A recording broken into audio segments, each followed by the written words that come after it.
Hola, bienvenidos al video. Para este video se va a tratar el tema de una comparación de de los sistemas agrícolas entre los países de Rusia y China. Como tema principal se abordará una comparación de los sistemas colectivistas que cada uno de estos países tuvo. Rusia en 1929-1930 y China en 1950 y al 55. Para esto se van a dar las comparaciones, digamos, entre los resultados, también en cómo fueron aplicados o cuáles fueron los procesos para llegar a estos sistemas colectivistas de cada uno de los países. Y para empezar, es importante mencionar qué es la agricultura colectiva o el colectivismo en la agricultura. Ese es el tipo de agricultura que pasa de, digamos, de una producción en varias granjas privadas, ya sean, digamos, familiares o cooperaciones, pasan a ser a granjas colectivas, donde tanto las tierras como el inventario, las herramientas o el producto final, el proceso ya acabado, pasa a una pertenencia del Estado y de la comunidad como tal. Bueno, ya sabiendo la definición del colectivismo, vamos a hablar sobre cómo cada de estos países se aplicó, ¿no? Para comenzar, la Unión Soviética, después de que Stalin cogió el poder y viendo su ideología de poder tener un socialismo, un comunismo total en la sociedad, también él veía cómo se estaba creciendo la población y cómo se están aumentando las ciudades, pero también ve una escasez de comida y falta de eficiencia en la agricultura. Para este grave problema, decide implementar una nueva política que es la agricultura colectiva, 1929-1930, donde millones de granjas privadas se hacían llamar por los kulaks, como la clase rica en el campo, pasan a ser granjas colectivas y se pasa a la creación de la clase de los llamados colegios. Los kulaks que se imponían, como pues bien se puede suponer, eran pues forzados a o retirarse a campos afuera de la ciudad o pues ya salidas por la fuerza, eh, asesinados o expulsados de sus granjas. Eh, la idea de esta política era mejorar la productividad, mejorar las inversiones en tecnología y los procesos modernos. También, digamos, por ejemplo, como la implementación del tractor y otras maquinarias que tenían como fin pues aumentar la productividad del campo. También, digamos, el fin de esta política era pues aumentar la producción de comida para que las ciudades pudieran abastecerse de alimentos y poder exportar. Esta política fue implementada oficialmente en un intento en 1929 y se implementó en 1930 y después del 32 se usó el poder de la fuerza debido pues a lo que mencionamos antes de la retención de esta clase alta. Después hablaremos qué implicaciones tuvo, digamos, esta resistencia de esta clase y qué resultados obtuvieron de esta. China, digamos, para un contexto, desde 1940, Mao Tse recuerda que pues que China sufría un pobre desarrollo económico e industrial, que tenía alta población y que pues tenía grandes extensiones del territorio, esas son sus primeras preocupaciones. Por ejemplo, la mayor población de los 1940 era campesina. La línea maoísta del Partido Comunista de China convirtió a esos campesinos más pobres en su ejército popular, generó empatía y era su fuerza o su manera para lograr este cambio. El gobierno en la época tenía como objetivo industrializar China para garantizar su subsistencia como nación frente al entorno internacional. Para esto era fundamental el poder desarrollar esta parte del agro. El Partido Comunista inició la Ley de Reforma Agraria. Como principal tenía cuatro elementos: criterio para determinar el estatus de la clase, restringir de la redistribución de tierras, reglamento salarial en el campo y agencias de redistribución de tierras y el control de estas. Esta reforma se inició en 1949 y durante los siguientes 5 años se concluyó definitivamente. No habían Como término de resultados de esta reforma, no habían los crecimientos suficientes para para sostener esta reforma, por lo que el Partido Comunista decidió implementar la colectivización de la agricultura. financiada también parte por el socialismo y las ideologías tomadas de este, principalmente pues por la Unión Soviética. El primer plan quinquenal fue comunicado en el 53 y presentado en el 55. Como objetivo tenía el desarrollo de la industria pesada, aumentar la productividad y elevar los salarios. Del mismo modo, querían construir en totalidad de todas las industrias 640, 690 empresas para impulsar el despegue industrial. El 15 de diciembre del 52 publica la intención del Partido Comunista China de colectivizar el arte. El 53 empieza a difundir en el campo la necesidad de China no, en el campo, digamos, la necesidad de China no era solo ideológica, sino también para aumentar la exportación y aumentar las divisas para la importación de otros productos. La intención del Estado revolucionario era la total socialización de los métodos de producción, que para ello se debía dar una fusión de las unidades menores en otro de mayor tamaño y así racionalizar el proceso productivo al permitir un aprovechamiento más eficaz de los recursos disponibles y una coordinación más efectiva con todo el sistema productivo nacional.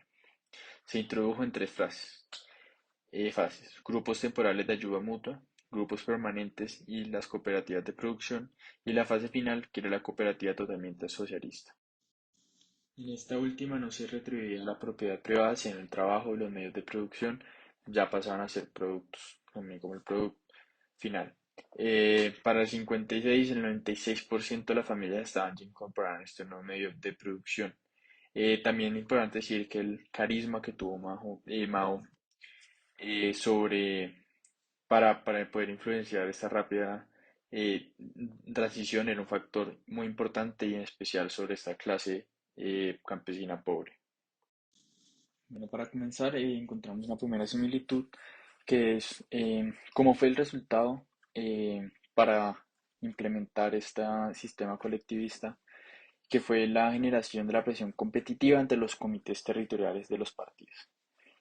Con respecto a la Unión Soviética, se puede apreciar un mayor impacto de estas presiones de los partidos, pero no tanto, digamos, con el partido de China, pero igual se puede concluir que, digamos, son presiones competitivas similares que están operando en estos países.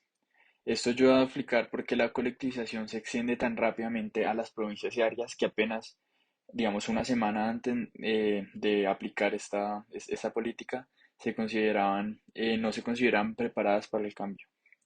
La presión, digamos, por los resultados condujo a grandes esfuerzos para movilizar a tres grupos principales en ambos países, que después hablaremos de esto. La conversión de los campesinos para ser productores colectivos implicó el envío a los pueblos de líderes del exterior, quienes debían participar en el proceso de establecimiento de unidades colectivas.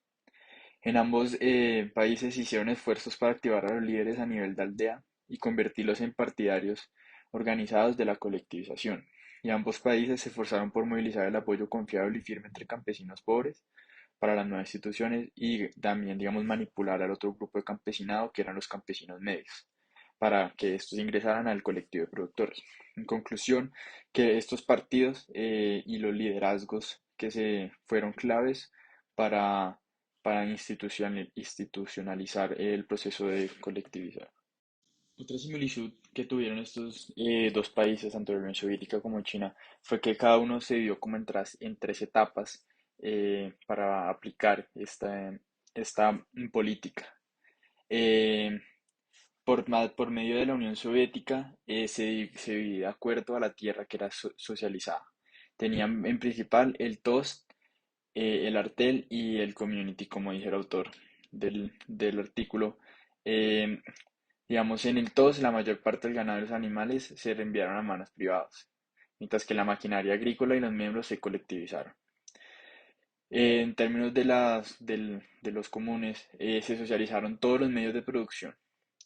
En cuanto a la tierra del artel y otros medios principales de producción, se convirtieron en propiedad colectiva. La decisión del Comité Central, el artel se convirtió en la forma dominante de todos los productores. Por otra parte, en China se suponía que la transformación social pasaría teóricamente por varias etapas, comenzando con equipos de ayuda mutua estacionales y siguiendo con equipos de ayuda mutua durante todo el año. No había un equivalente, digamos, a lo que estaba planteado en la Unión Soviética, eh, habían, digamos, estos pequeños colectivos de productores que se poblaron de mano de obra y a medida que avanzaban acumulaban la propiedad colectiva. Fueron, digamos, en la siguiente etapa fue seguida por la cooperativa estatal inferior, que la tierra se usó colectivamente, pero se pagaban los dividendos a sus dueños. Eh, como, digamos, medios de producción como animales y herramientas fueron inicialmente alquilados por la cooperativa y luego se podían comprar. Por último, la granja colectiva totalmente socialista o la cooperativa de etapa superior, como lo muestran en China, era que la tierra y otros medios importantes de producción se convirtieron en propiedad colectiva y no se estableció, digamos, este cambio a cambio de la Unión Soviética no se estableció totalmente hasta que la etapa inferior lograba un aumento de producción considerable. Ahora bien, después de implementar estas o durante la implementación, desarrollaron varios disturbios con el tema de las revueltas de Kulak, que eran los campesinos ricos. Los campesinos en la Unión Soviética destruyeron su propiedad en lugar de entregarla al colectivo. El- digamos, según el relato, eran 3 millones de vacas y 4 millones de caballos habían sido destruidos para el 30 de junio de ese año. Para aliviar esta crisis, el régimen permitió que los campesinos se retiraran de las granjas colectivas antes del 30 de junio. Antes del 30 de junio, dramáticamente alrededor de 110.000 en marzo y 86.000 en mayo. Digamos, en China se produjo una crisis, pero de proporciones no tan comparables. Fueron algunas pérdidas de ganado ocurrieron durante el levantamiento. Algunos sectores de producción, en particular la producción secundaria, sufrieron severamente. Pero a escala estas pérdidas fue mucho menor que la Unión Soviética.